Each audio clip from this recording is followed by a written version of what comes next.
You're listening to LA40 with Katerina Cozias, only on LA Talk Radio.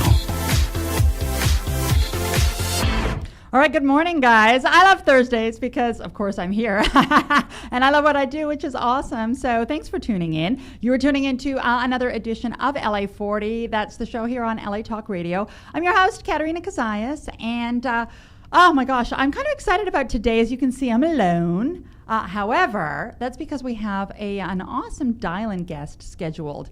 So I was having this conversation with some friends a few weeks ago, and we are so bombarded with distractions, right? This phone thing is driving me bloody nuts because WhatsApp is going off, and then text messages going off, and then, I was going to say phone calls are going off, but nobody phones anymore. But you know what I'm saying? Between Messenger and Facebook and WhatsApp and whatever, what else is there? There's LinkedIn and there's emails, and it's just this constant bombardment.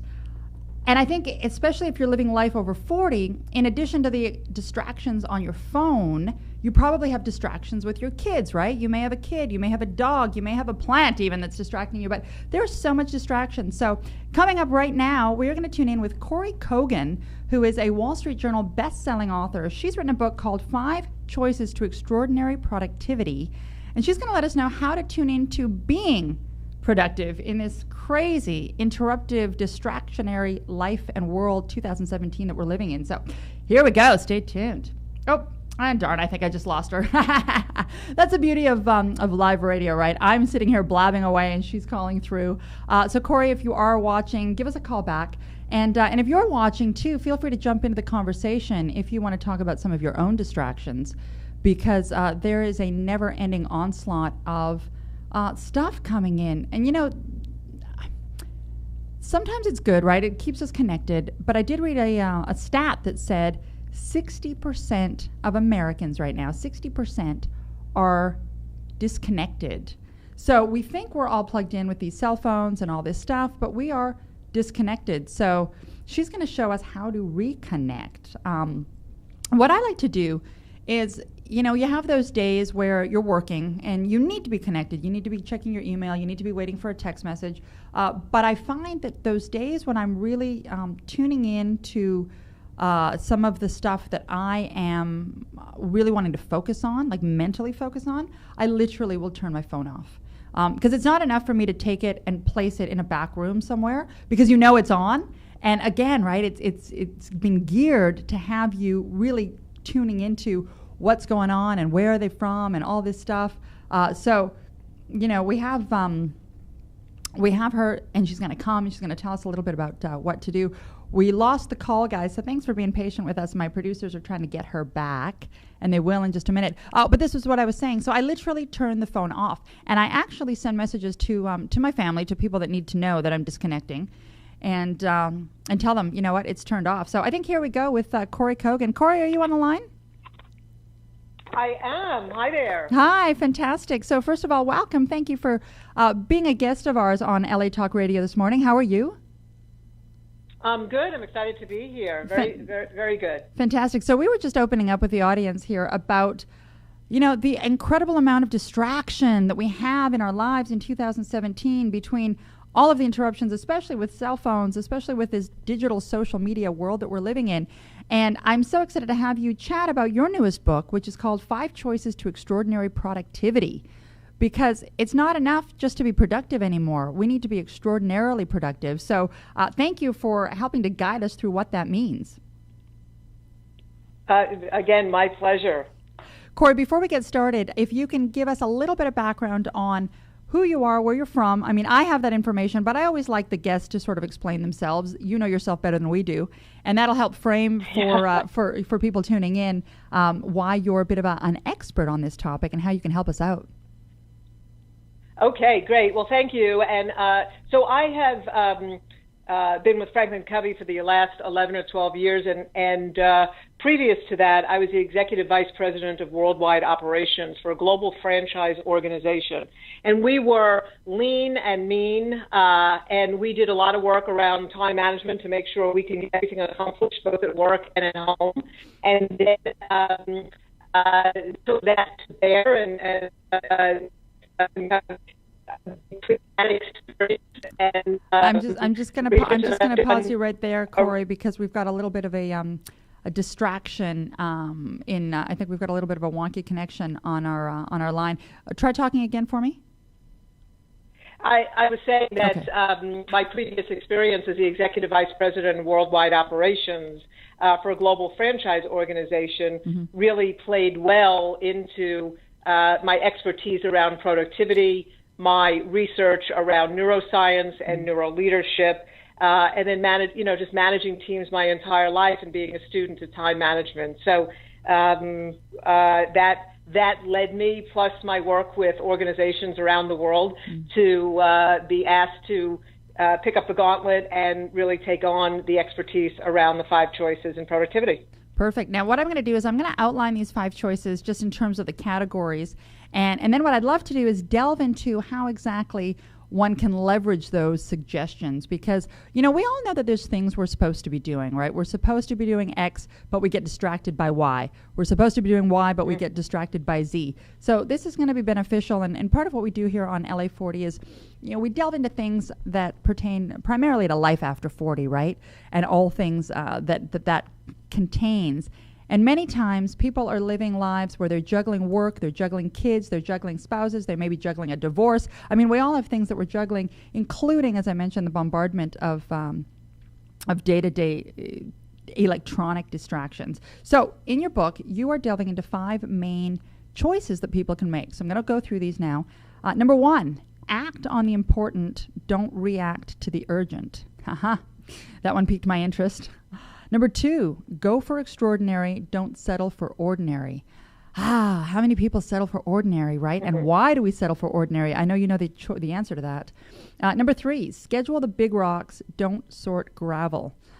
That one is sounding, impactful to me, because how often do we get distracted by the little things, thinking that we're being productive, but really it's just keeping us spinning our wheels. Number 4, rule your tech, don't let it rule you. Again, I'm picking up the phone. Sometimes I want to throw it out the window. There's so much tech in our world. And number 5, and this one I think is important, fuel your fire, don't burn out. So we're going to delve into number 1 here. Act on the important, don't react to the urgent. Explain that one a little bit.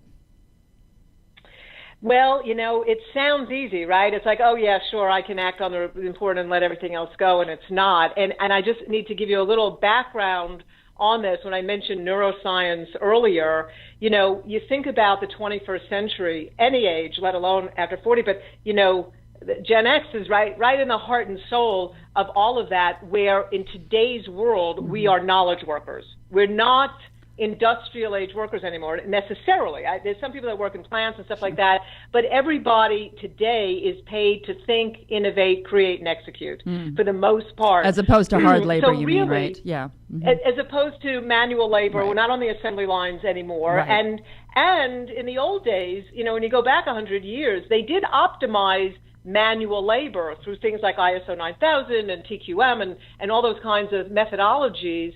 But today, it really is, if we're knowledge workers that are paid to think, innovate, create, and execute, then our brain is the number 1 tool we need to optimize. And so just even a little knowledge of how that works. The front of the brain is about intentionality around the things you're doing. The back of your brain is the reactive part, where you unconsciously do everything all of the time, many times out of survival. Okay. So if you think about your inbox, and you are, the emails are coming in, you're scrolling through and linearly trying to answer them because you're in survival mode. It's just automatic versus intentionally acting on the important, not reacting to all of the urgent. And so first, knowing that principle is really important in choice 1. And then second, the brain absolutely requires a methodology. And we call that the time matrix. So when you think about it, it needs a process. You can't just go, okay, I'm going to act on the important. But I am able to say, all right, if I take the words urgent and important and I put them together, I end up with a quadrant. Quadrant 1 is urgent and important. I need to do it right now. Quadrant 3, it's urgent. It's not important. It's a distraction. Let it go. Quadrant 4, it's not important. It's not urgent. It's a waste of time. I'm burnt out. I better figure that out because I'm burning time living here. And quadrant 2, important, not urgent. That's the most important work that I need to get done. So whether day to day, whether goals, etc. Important, not urgent, is more important priority-wise than urgent and important? Or should we be focusing more of our energy on quadrant 2 than quadrant 1? Because quadrant 2, optimally, is where you want to be. Because if you think about it, there's a lot of things that are, listen, I talk to people who work in hospitals. Quadrant 1, important and urgent, is a big part of their life. Right. Understandably. But how many people do you know that are crisis-driven, that are adrenaline junkies, that wait to the last minute on everything, and they're creating a very big quadrant 1, which is very, harmful to us physically and mentally. So if we realize that we should be figuring out and identifying what does quadrant 2 look like, and how do I stay there, meaning how do I stop doing behaviors like procrastinating or thinking I do my best work under pressure, because things that are important, not urgent, I have some control over because there's plenty of urgent stuff. How do I keep quadrant 1 from getting too big? So how does one, how do you do that? Yeah. How do you do that? Right. Yeah. Well, you have to, it's not easy, but you have to, you know the quadrants, know which one each one stands for, and then you have to use the front of your brain to be very intentional. So and it's not easy. When I look at my email, I'm going, you know what? I could, and I'm an operations person. That you asked me about my experience. It's operations, and so I feel like I can fix anything. Okay. So when I get emails, I want to help everybody. Okay. But I have to be more discerning than that because I have to decide, I don't need to answer this one right now, or this is a project I need to set time aside for this. It's that kind of thing. So it's the intentionality of what quadrant is this? Do I really need to act on this now? Is this just a distraction? I'm on my 17th link of the Google document that I was looking at. Or am I laying on the couch watching Law & Order for 5 hours when I should be up and moving with my family because I'm just wasting time. I'm burning time because I'm worn out. And it's a little bit tough, though, because, in this day and age, again, everyone is so used to immediacy. And so if you prioritize your emails and say there is something in your inbox that isn't urgent, it's important, but it's not, priority number 1, and you think, I'm going to respond to that tomorrow. I find that 50% of the time, by the end of the day, that person is either texting me or calling me or re-emailing me saying, did you look at my stuff? People are not patient these days. So how do you overcome their need for immediate response versus your need to manage your time? So great question. And again, I'll keep repeating, none of it is easy. And we have to look inside it starts with us. I mean, that's a tenet, a signature of Franklin Covey is you got to look inside yourself. And so I'll give you my example. My example is, as an ops person, I love it when people, my reputation globally was, hey, just email Cory, she'll get back to you in 10 minutes. Right. So what happens if I don't get back to them in 10 minutes? They text me. Right. But they're like, where are you? Because I have set the expectation. And so what I had to do was, and it's painful for me because I want to hit that keyboard. I want to fix it. Well, and you want to But I've had to stop. I've had to reset their expectations by not answering it. And so I did that. And now, like if I don't answer till I'm on the airplane at the end of the day, so my reputation is fine. It's like, oh, Cory is one of the most responsive people we know. No matter where she is in the world, she will get back to you before she closes her eyes at night. Right. That's better. I reset that expectation, and sometimes that's what we need to do first, and then they will not expect it because you've set that bar. Right. Yeah. Set that bar, and that's the thing is you are keeping integral to self, keeping your integrity, but just having revised their expectation of you. They still expect that you'll be proficient in responding, just not necessarily within that 10 minutes. If you're just tuning in, we're here with Kory Kogan. She is a best-selling author and has written the book 5 Choices to Extraordinary Productivity. And we're going through choice number 1. Choice number 1 was act on the important, don't react to the urgent. And so, Kory, we are going to try and, as you said, it's not easy, but we can consciously choose to play in a world where we're looking at the important, we're not just reacting to the urgent. I want to move on to number 2. Go for the extraordinary, don't settle for the ordinary. Sounds good in theory. Right. So, and all of these are so tightly integrated because if we're going through the day just, it's easy to our adrenaline allows us to just react to the urgencies. Our brain wants us to survive.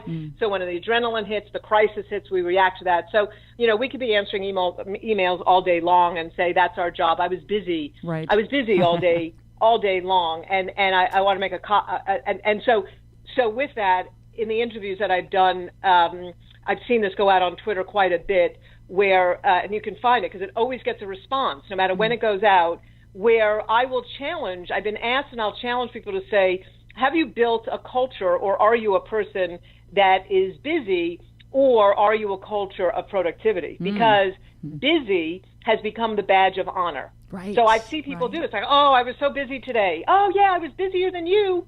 And that feels like productivity. And it's not. It's just busy. So and how do you measure productivity then? How do you not Well, delude yourself into thinking, I spent 7 hours on emails and I was productive, where really, had you turned the emails off and done some creative thinking, you probably would be further ahead. How does one get over that?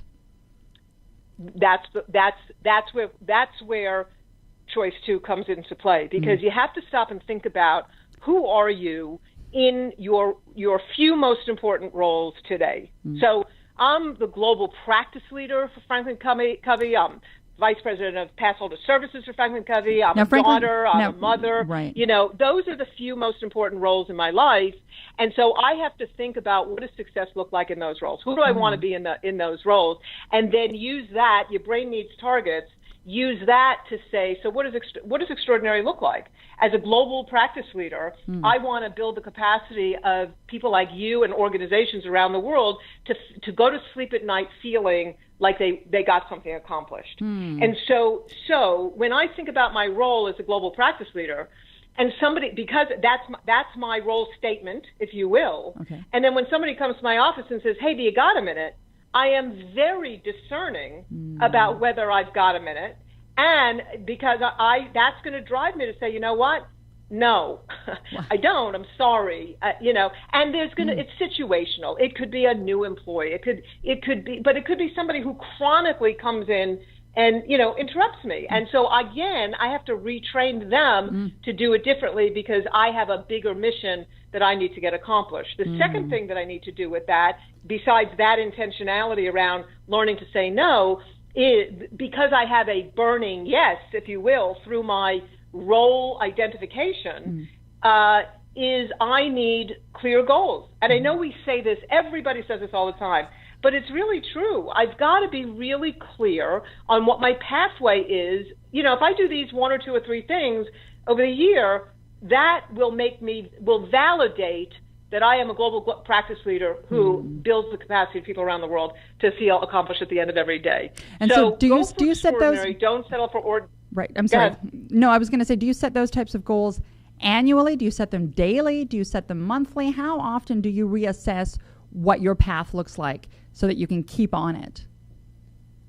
Well, so at the start of the year, and we're very religious about, very consistent in doing this. At the beginning of the year, and for us, whether it's a fiscal year or the calendar year, it's both really, right? I set the yearly goals in conjunction with the organization. Are those growth goals, budgetary goals, or all of it? I'm sorry? I was saying, are those growth goals, budgetary goals, or just kind of, the entire gamut of moving forward with quantifiable goals and qualifiable goals? We're very discerning about making sure, we call them wildly important goals. Go to some of our other work around 4 disciplines of execution and wildly important goals. So what are the 1 or 2 goals that the company really needs to focus on that if we didn't get it done, really nothing else would matter? And so they could be growth. It could be revenue around a particular, product area. So those are the corporate goals. And then I will think about what my most important 1 or 2 wildly important goals are that connects with the company goal. That then drives me to think about what are the one or two lead measures or things that we really need to focus on that's going to drive us to achieve those goals throughout the year. I do the same personally. What are the, as a family, what's the one or two most important things we want to accomplish through the year? What are the one or two things that will actually help get us there? So we sort of, there's so much going on. We call it the day job, both at work and at home, that the goal for us is to pull out of the day job, what are the few things that you need to shine a light on that sort of needs to be outside of the whirlwind busy, of the day, right? Yeah. that are measurable, that really define what important is for us. So you really have to be conscious of how you're spending your time, because I find that a lot of people settle for ordinary, I guess because they don't want to do that work, because it is work. There's a million books written on time management, and Stephen Covey always said it's the way they're packaged, and that's what I'm saying. It's always about, we always talk about goals. The distinction between people that really get this and don't is that it takes work. I mean, people ask me all the time, what's the magic bullet? How do I just make this happen? And you can't. That's why I said, we're knowledge workers. We have the capacity to get into our prefrontal cortex and be really intentional about this. Use the process of the time management. Think about what are the core roles and goals that are really important. Pull it out of the day-to-day, and then really set a line of sight, a roadmap to get there, and learn to have the courage to say no, and still be a team player. I mean, all of this needs to be balanced, right? I was going to say, people will say, "Well, I can't say no," but you know what? You can. If you said no to 2 out of the 10 things that you're currently saying yes to, that's a win. Absolutely. So you got to start carefully. And we had a guest on the program a few weeks back, Kathy Lisandro, and she was talking to us about exactly this, right? How often do we do things because we should do them rather than because we must do them in terms of productivity? And how do you balance saying no but still being a team player, exactly to your point, right? It's not always easy, but you have to make those decisions in order to be the best version of you. And the more you explain that to why you're saying no, and the more other people understand the methodology, then it becomes more of a negotiation. It's like, you know what, I'd love to say yes, but I have to say no because I'm in quadrant 1 because of this. But let's set a time where we can do that, we can do that, or something like that. So how you say no makes a big difference versus just, hey, no, get away, you bugged me, get away from me. Right. And I was going to say, we've got a little bit of a shaky connection, but just to reiterate for anyone that missed that, Cory was saying that, you just have to sort of balance how you say no versus just saying no and coming across as a bit of a, of an ass. And I think most people are rational. If you can give them a logical reason, an honest answer as to why you may not be able to be reactive for them in the moment that they need it, most people understand that, right? Correct. Mm-hmm. Yes. It's just us willing to say no. That goes back to that. Yeah. Am I willing to say no? And I think that's a little bit more difficult for women because we have been raised to be people pleasers, right? I think men intrinsically can say no a little bit easier than women. What's your experience with that? I agree. The accommodation, that's why it's so significant to make sure that you come really clear on what your key roles are. You don't have to spend a load of time on it, but it's going to tap into your emotional side also, which again for women is really important. So when I think about myself as a daughter now, my dad's now 93,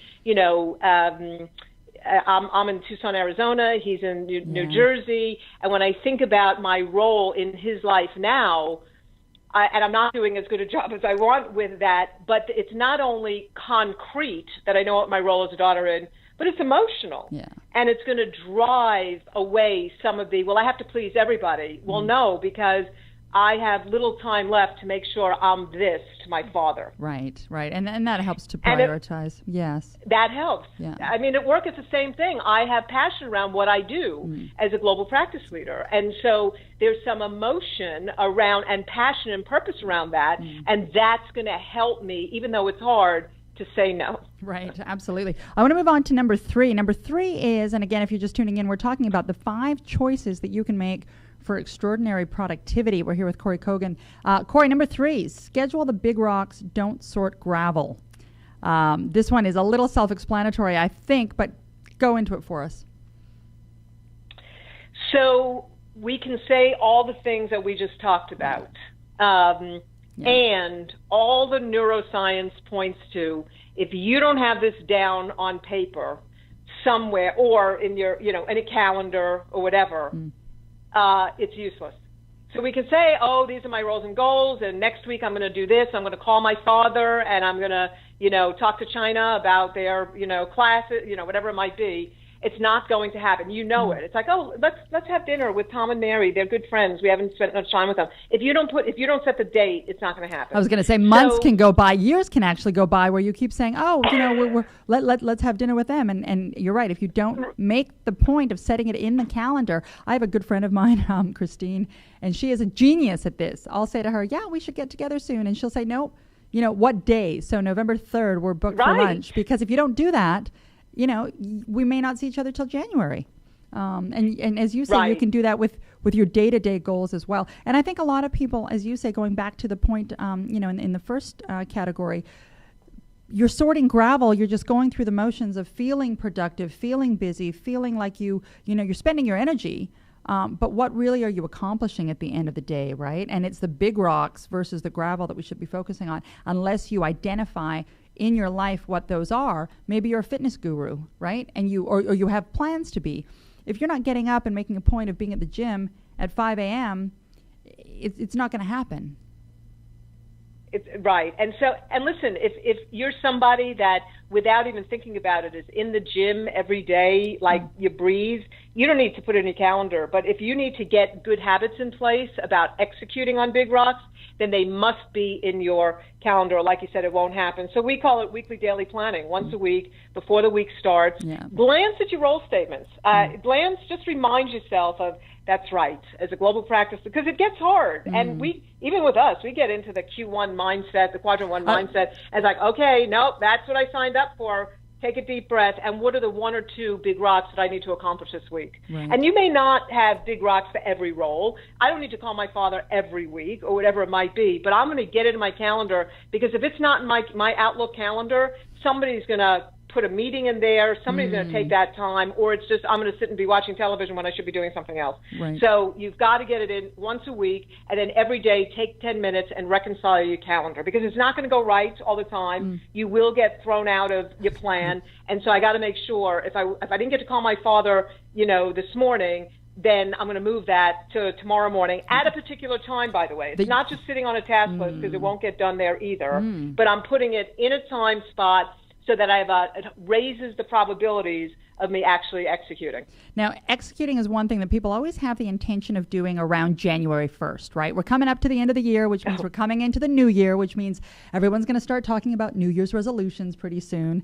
And how much of a drop-off do you see in your experience, having done this for 20 plus years, with people setting an intention, a perceived intention on Jan 1, and actually committing to it over the course of the coming months versus just having it fall off 3 weeks later? Well, you can answer that yourself too, right? Right. And that's why I consciously try not to set goals that I know I'm not going to achieve, because then you just get a feeling of not being productive, and it actually weighs on your psyche and your ego. So I'm very discerning the last few years about what I say I'm going to commit to, and I really try hard to commit to it. But unless you consciously do that, it's tough. Yeah. Here's the thing. When people do it around New Year's because it's the thing to do. Oh, I need to lose 10 pounds. I'll go on a diet, or whatever. I'll stop smoking. The unfortunate thing is and this goes back to the role statements and the target in your brain and the emotional connection to these, because, and I'm going to use a terrible example here. It drops off, but you know what? You know when we go on a diet or stop smoking? When the doctor says, you're terminal, or right, yeah, you're a heart attack candidate. Yes, and right.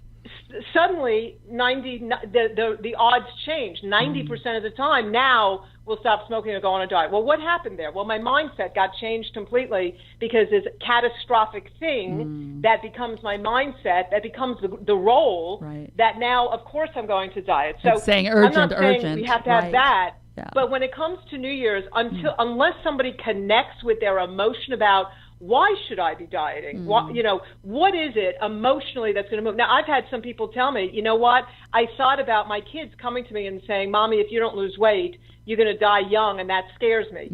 That kind of scenario then drives the emotion and purpose that somebody go, okay, now I'm going to lose that. Yeah, I'm going to lose those 10 pounds or whatever it might be. So however you can make a New Year's resolution emotional, purposeful, so that you're driven to do it, not because it's January 1st. Right. Speaking of kids, I want to go to something that I'm finding, a lot of parent friends of mine talk about, which is actually your rule number 4. Rule your tech, don't let it rule you. How often do parents allow the distractions of having to respond to an email at the dinner table get in the way of their family time? So how do you not allow your tech to rule you?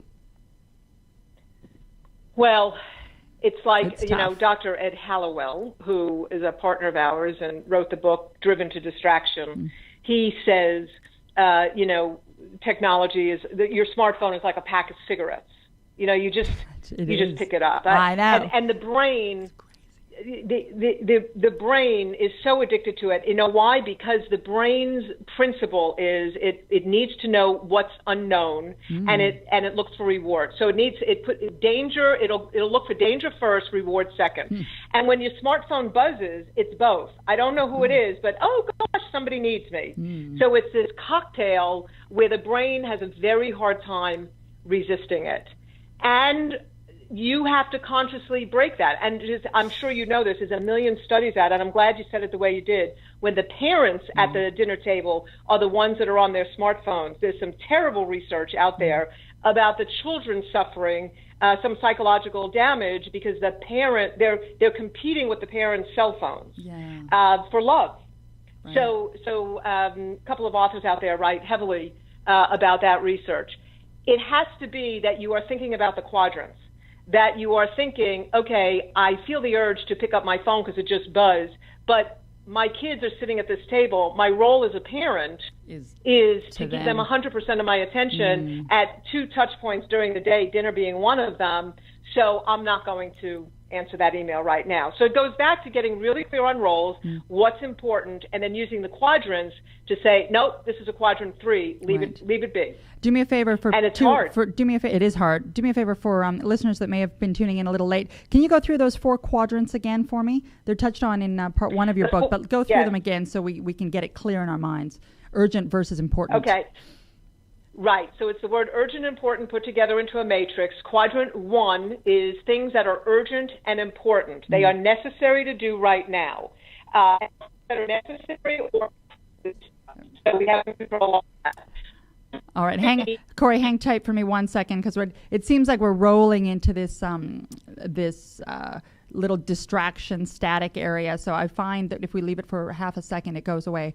And I don't want people to miss what you're saying. So quadrant 1 was urgent and important. Okay, let's try now. Quadrant 2.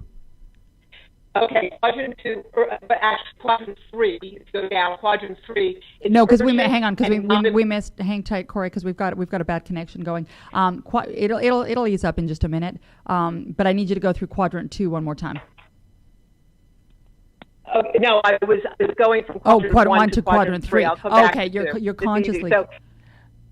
You know what, Cory? You know what? We're going to try to call you back because we've got a bad connection. I want to make sure we get this taken care of. So give me a second. We're going to log out, and then we'll log. Oh, actually, can you call us right back? Can you call right back in? Okay, let's try that because we've got to clear up this line. Terrific. Thanks. All right. That's the beauty of being live is we've got to kind of walk through these things. But as Cory's saying, right, balance urgent and important. And how do you do that? How do you make that a priority in your life so that you can be extraordinarily productive? She's going to call us right back, and we're going to get into quadrant 3 and then quadrant 2 and 4. All right, Cory, hi, you're back. Okay, is that better? Much better. Okay, fantastic. So we're moving from quadrant 1 to quadrant 3, which is? Quadrant 3 is urgent and not important. Okay. And we call that the quadrant of distraction. So it could be email. We're answering emails, or we're in meetings. I don't know if anybody's been in an unproductive meeting ever, but that's it's those kinds of things. Quadrant 4 is urgent and not important. It's the quadrant of waste. Okay. So it's where we go when we're burnt out.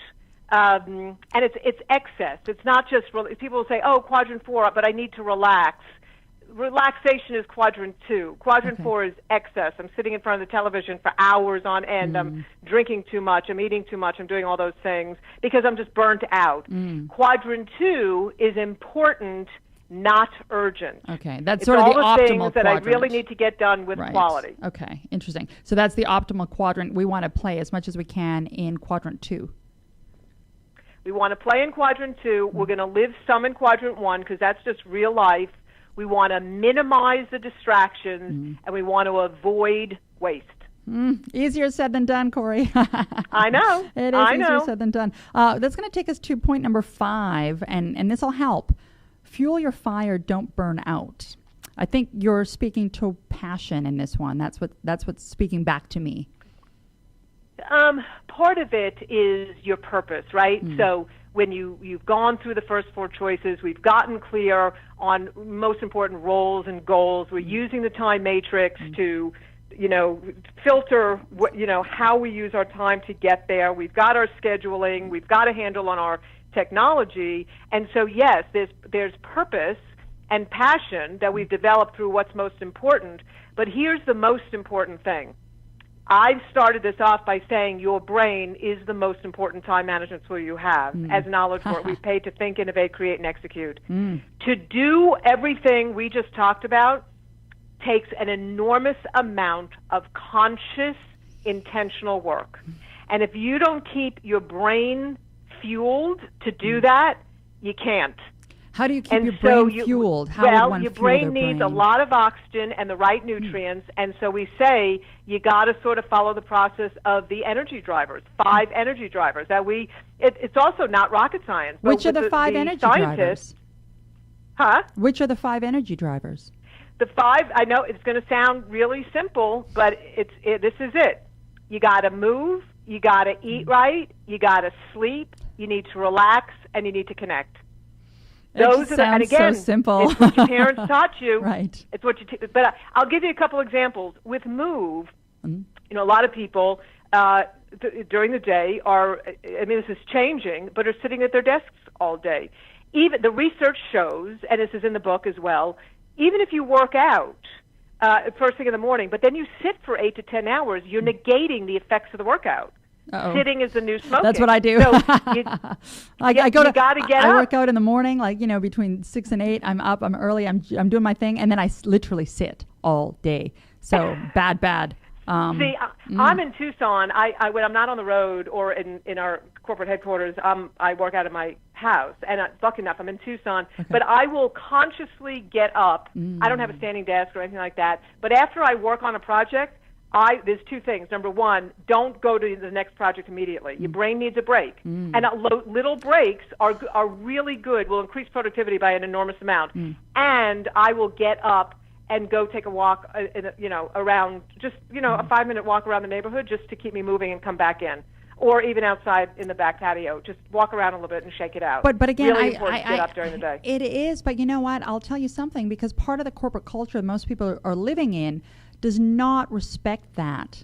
It respects sit in your office all day, sit at your cubicle all day, and don't get up. If you start taking little mini breaks and saying, oh, well, I just finished Project X and I'm going to go take a walk for 10 minutes and come back, unfortunately, most corporate cultures are not receptive to that. So, or maybe that's my perceived thought of it, and I've been out of corporate for a while. Have you found that that's changed at all? What is most...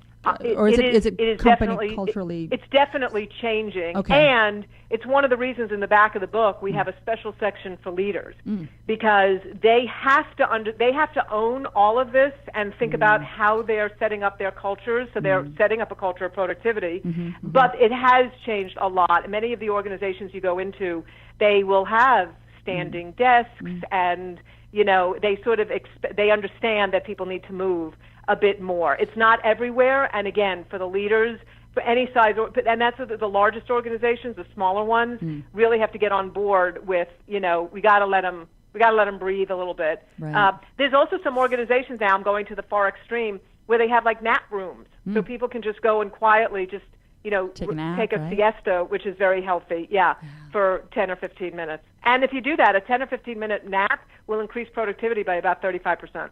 Well, it's funny that you say that, because I was doing some work the other day, and Mondays is my day to work from home, so I take advantage of that, and I like to just be in my comfort zone and do my thing. And about 3 in the afternoon, I had been plugging away all day, and I thought, okay, time to just rest. I literally went onto my bed and just said, I'm going to take a 20-minute nap, set my alarm, and I just conked out. I literally conked out. I don't normally conk out in the middle of the day, but I woke up, sort of splashed some water on my face, brushed my teeth again. And you know what? I really did feel like I was ready to go for another 4 hours. Whereas when I don't do that, when I hadn't done that, by about, 4, 5 o'clock, 6 o'clock, you're tired, you're burnt out. But this little 20-minute cat nap, and again, this is all stuff we know, right? But we need to consciously make a point of putting it into practice. Yeah. Correct. Yeah. So the energy driver, so that's move and sleep, eat, Eat well, right. And again, our parents taught us all of this, but a lot of protein, not as much on the carbohydrates. Eating a Snickers bar in the afternoon will make you crash versus eating an apple. I mean, all those things that you really need to put into practice. It makes a huge difference. Relax as an energy driver is all about stress, and in my role too, it gets really stressful. I think, Cory, you're the productivity practice leader. You cannot have that much cortisol flowing through your body, veins. right? You know better. Right. But I started to. I never in my life did yoga, and I never thought I would. But I had to find some outlet to reduce my stress level, and so I started to do some yoga. But it is a killer. Does that work for you?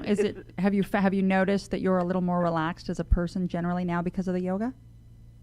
I have. It's just because I'm a perfectionist, and and the company asks me to think, and so once you ask me to think, and I'm analyzing, and I can't stop my brain when I sleep. I mean, so yes, the yoga has sort of helped. So you have to, deep breathing is another good one. Dr. Daniel Amen, another one of our partners, he'll say, just count to 5, breathe in, let it out your mouth, do that a few times, and he said that'll really, tone it down. Right. The last one, connect.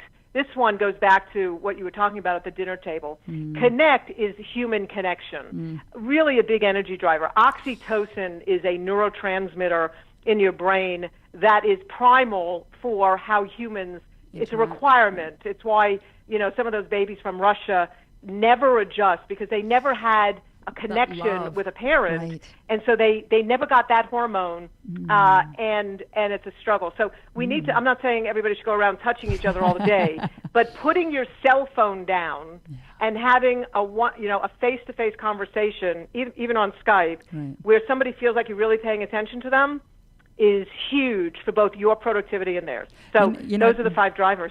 Those are the 5 drivers, and they're so important. I'm just going to reiterate them for people that may have been tuning in a little bit late. So here with Kory Kogan, she's a Wall Street Journal best-selling author. She's global director at Franklin Covey, and she has written a book called The 5 Choices to Extraordinary Productivity.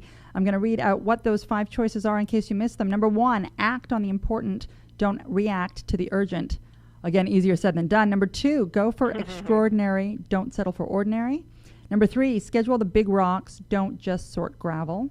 Number 4, rule your tech. Don't let it rule you. And number 5, fuel your fire. Don't burn out.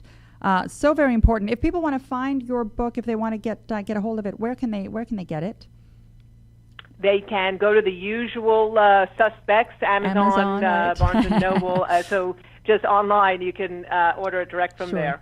Kory Kogan, and it's 5 Choices to Extraordinary Productivity. Kory, thank you. I want to, before we let you go, touch on something else, because you have a colleague of yours, Todd Davis, who is also launching his new book this week. I had the pleasure of seeing Todd a few about a month back when I was doing some reporting from the Success Magazine Success Live conference. I was down in Laguna Beach, and I was reporting from there, and I had the opportunity to see him, and he was great. And so we were hoping to get him on the program as well. We will in the future, but we want to do a shout out to his book. So Todd Davis has a new book called Get Better, 15 Proven Practices for Building Effective Relationships at Work.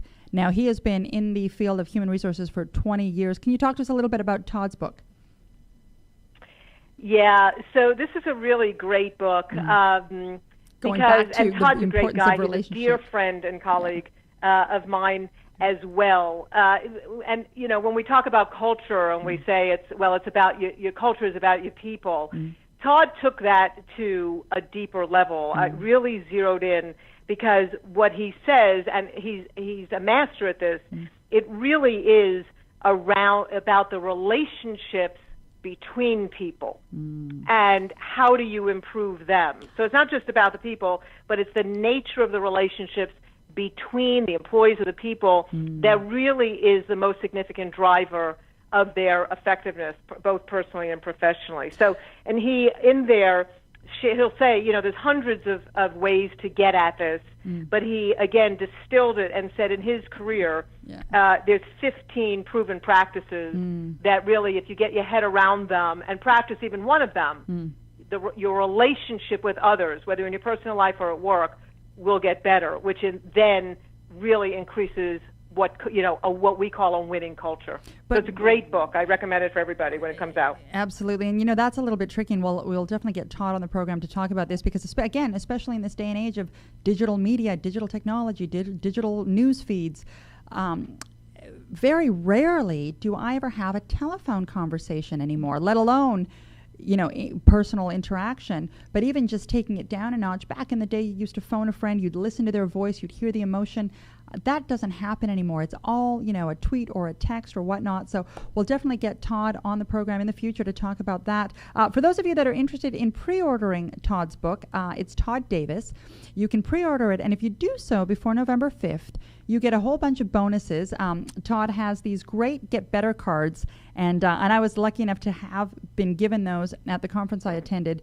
They talk about, you know, little tips and tricks, sort of like cheat sheets that you can carry around with you. You can also get an autographed book plate. You can also get a companion journal, or win the chance to have Todd Davis be a keynote speaker at your next event. So definitely, if you're interested in pre-ordering, the time to do that is now before November 5th. You can do that by going to getbetterbook.com. Todd Davis, getbetterbook.com. But we're here with Cory Cogan. Cory, thank you so very much for taking the time to be with us today and for sharing your wisdom that you've gained over the course of your career. Well, thanks for having me. It was really fun to talk with you, and I hope it's helpful to your audience. So thanks, and have a wonderful day, and I hope you feel accomplished at the end of every day. Absolutely. That's the goal. Thank you, Cory. Take care. Bye-bye now. All right. Bye-bye. All right, and that's it, guys, right? It's how do you optimize your day? And somebody said to me the other day, interesting conversation, he said, you know, we only have 30,000 days on average that we're going to live, right? It seems like we have a ton of time. 30,000 days, I was going to say 30,000 years would be amazing, but no, 30,000 days, if you think about it, you're knocking those off one by one, right? So why not try and be as extraordinarily productive as you can in your relationships, in your workspace, with your passion, with your life, and especially if you're living a life over 40, it's a challenge sometimes, but it's something that we can do. So thank you for tuning in. Again, I'm Katerina Cozias. You're here for LA40. Thanks for watching. Oh, I am also, real quick, going to be holding a live Facebook special training with a fabulous, fabulous life coach who is also a colleague friend of mine from, we've since become friends because we're going through some joint programs together, Marissa Lewis, and she and I are going to be live. Her from Australia, me from Hollywood. We're going to be Facebook Living on November 7th in North America, on November 8th. Because of the time change, she's 20 hours ahead. For those of you in the Eastern Hemisphere, tune in because we're going to be going through all sorts of things that you can do to improve your life, get a little bit happier, get a little bit more fulfilled. I'm working on that journey myself, so tune in. And again, if you are not following me on social media, please do. Instagram, Facebook, and Twitter. I'm at Katerina Cozias at Katerina Cozias. I make it easy for you. And I'm Katerina Cozias, LA40, LA Talk Radio. Thanks for being with us, and I hope you can be extraordinarily productive in your day today. All right, guys. Ciao.